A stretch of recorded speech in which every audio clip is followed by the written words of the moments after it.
Hi, I'm Mike from 1A Auto. We've been selling auto parts for over 30 years.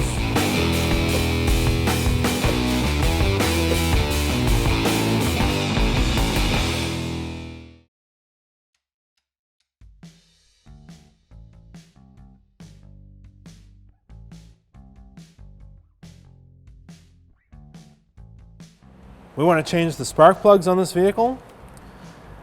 The coils are right on the top of the cylinder head. We're working on the driver's side. In order to have clearance to get these coils off into the spark plugs, we're going to move the coolant reservoir slightly out of the way. The vehicle is cooled off, so this is nice and cool to the touch. I'm going to release some of the pressure if there is any. There shouldn't be much though, if any. It's nice and cool. Simply unscrew it. There's a little bit of built-up pressure in there. I'm just going to screw this back on. Since I'm going to pull this reservoir to the side, this hose isn't very flexible. I'm going to unclip it by taking a small flat-bladed screwdriver and lifting up on the lock. Then we can pull the hose off of the bottle. Now I'm going to remove the two 10mm nuts on the studs back here, and I can lift the bottle slightly out of the way. Using a ratchet extension, 10mm socket. Loosen these up, remove them. Can't quite get on there straight because of the AC line, but these aren't very tight, so not a big deal. Put those aside. The bottle is still attached at the bottom to a hose, so I'm not going to fully remove it. We'll just pick it up off the studs. And this way, when I need to get to this coil, I can just move it out of the way. And when I need to get to this one, I can slide it out of the way. But it's just going to live here for right now. I use a T20 Torx bit on my ratchet. I need to remove these two T20 Torx bolts. So the spark plug harness will be loose.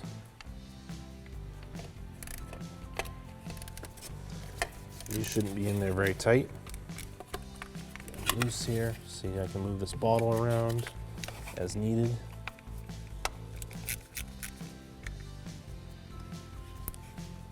These are fairly small. I'm just going to have a magnet handy to grab them. I don't want to drop the screw. We need to unlock the coils from this spark plug coil harness.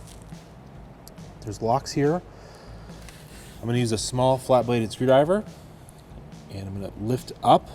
You don't pry too hard, you don't want to break it. I'm just going to lift up gently, and then at the same time you can actually pull up and then lift up and then push it down, and it should unlock just like that. It won't move too far because the other one's still locked. You just have to repeat that process for all of them. Push these down and off. And you kind of flip the harness up a bit. You don't have to unclip the whole thing. You should be able to work with these in here. I'm going to start with this coil here. There's nothing else holding it in. You just have to basically pull it out of the head. So I'm going to wiggle it back and forth.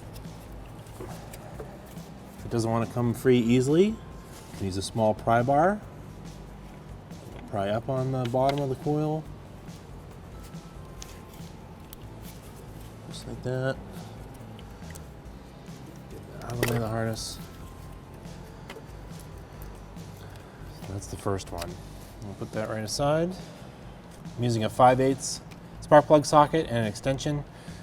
This spark plug socket fits kind of loose on my extension, so I put a little electrical tape around there to help it stay. I'm going to slide this into here and move the tank around a bit. It's over the spark plug. Break it free with a ratchet.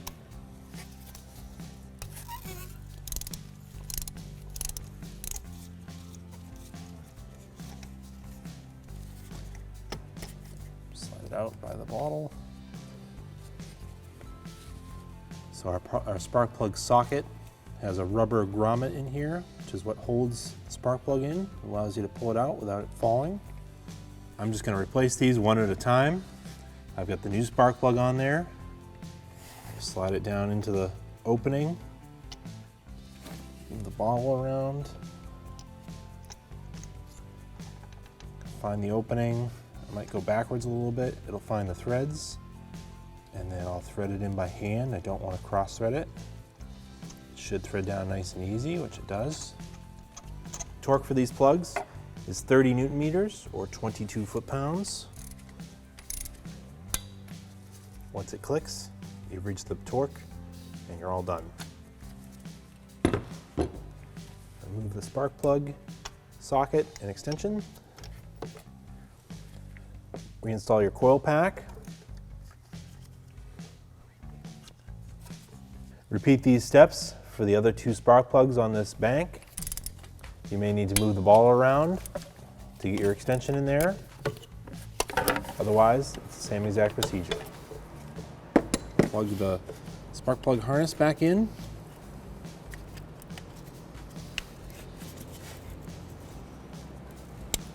Those click when they lock into place. Reinstall these little tiny screws. And be careful not to drop them. Get that one started. This one started. Just going to use the socket, the T20 Torx socket here, and I'm just going to tighten them with my fingers. They don't have to be super tight, so just turn them tight with your fingers. They're very small bolts, you don't want to break them. That's perfect. That's not going anywhere. You put the coolant bottle back where it needs to be. There is a rubber grommet at the bottom, and it's going to go in. It's going to sit in there, and then it's going to go on these studs back here. Push it down. It'll lock into place. You can plug this in right now. Just pull up on the metal lock with a small flat-bladed screwdriver. Push it in. Then push the lock down. That'll lock into place.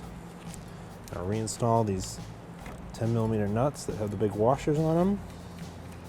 All right, tighten these back down. Wipe up any spilled coolant here. To access the coils and plugs on the passenger side, we need to move the air box out of the way. I'm going to start by unclipping it from the hose here. These are just snap clips. Push them open. You can either try to pull this apart. It should come right out. We need to separate the air box from this little air guide that comes from the front bumper. I'm going to use a flat-bladed screwdriver, or I'm using a very small pry bar. I'm just kind of popping the tabs in.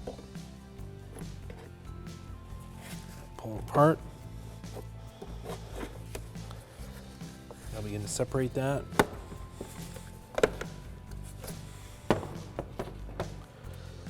Airbox is mounted on a rubber mount here. I'll pick up on that. It's also got a rubber mount on the bottom, so you basically pulled it out of the rubber mount. Just kind of move the hose a little bit. Kind of lift it up. There's a secondary air hose that's here. It's hard to see, but there are these 2 spots that have little ridges on them.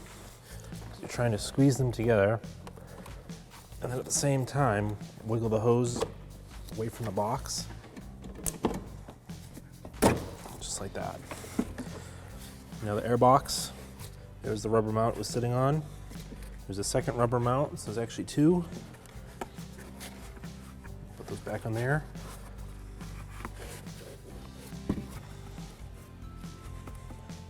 So it goes back in, it's going to sit in these 2 white O-rings. I'll put this aside for now. Use the T20 Torx socket and a little extension. See if I can get these loose with my hands. Yep. So they're very lightly in there. Take it out.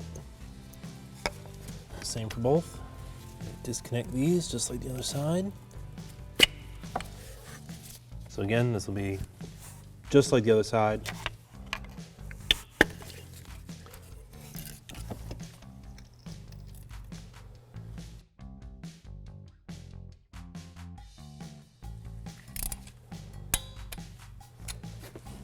Repeat that for the other 2. You may need to move this hose around.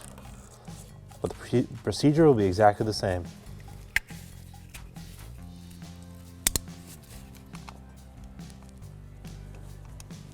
Reinstall the air box. So move the hose around here.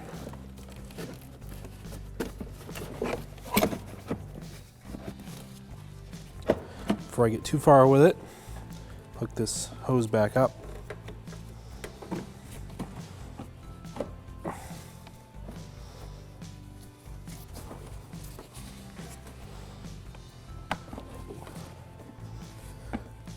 That just took some force. You had to really push down on it. And then we're just going to feed the hose back down into the opening where it came out of. And the air box at the same time. We'll lower it in, get it over this little accordion part. So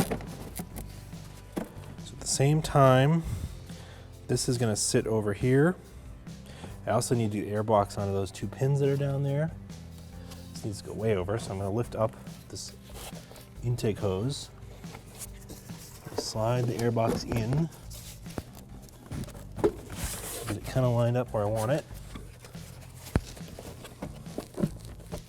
All right, that's good. Got to readjust it over here. Push it in there. Push it down in here, just like that. Now I can line this back up, this accordion boot. Get it lined up. Box is sealed in place. We'll line the hose up and reinstall it. It's got a locating tab on the bottom, locating tab on the top. It's right next to the metal clips. You might have to spread the metal clips a little bit and then just kind of push this down in.